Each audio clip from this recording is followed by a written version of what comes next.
I'm Jean Narenberg. I'm Bela Miller, and a long-term friend of 40 years with Jean. And we share a studio. We've been sharing a studio for 9 years.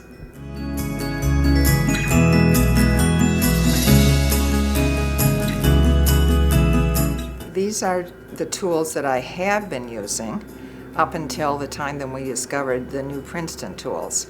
And I liked this one at the time because it did provide me with some very wide lines and thin lines. It had a variety.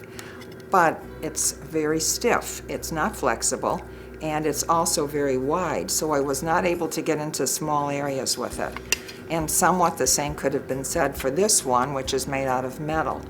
The spacing is quite different in this one, and the grooves are different. So I was not 100% satisfied with either one of these tools, and I was delighted when I found the new ones. I got especially excited about the wedges because they are very flexible. You can work in small spaces. They're wonderful for traveling. I had just returned from a trip where I brought them with me and was able to use them. And they make great lines, which is something I've always struggled with.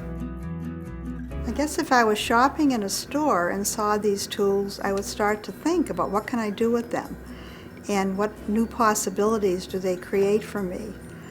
So I created a set of demo boards using systematically each tool in turn to see what the various shapes looked like.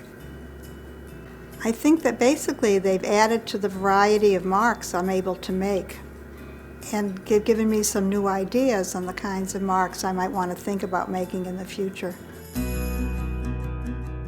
The flexibility of these tools is wonderful. I often use them holding my hand at the base so that I have a lot more movement with them and rhythm, and I like that.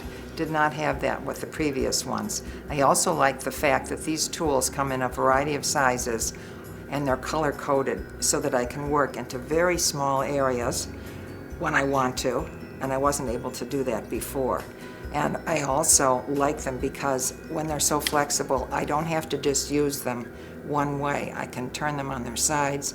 I find that I can twist them and create a number of concentric circles with them, and that is also very appealing to me. And I find that I can do similar things. I tend to be more partial to the wedges, but find I'm using them in ways similar in terms of turning them, hitting them flat, and making unusual ridges on the paper in the paint, and dipping them into the paint directly and feeling a lot of control as I then work the paint on the canvas.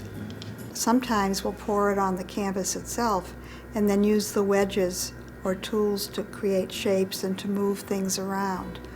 I also have discovered that when I have texture, especially resin-type textures on a canvas, the tool, the wedge, is a wonderful way of bringing out the highlights on the top of it because I can adjust the heaviness of my hand and then control the amount of color I'm adding as an accent. I find that Bela gives me lots of advice, and when I show her a piece, she will often say, well, that isn't working right. And I do the same with Bela, and we listen to each other, so it's very symbiotic. I would agree.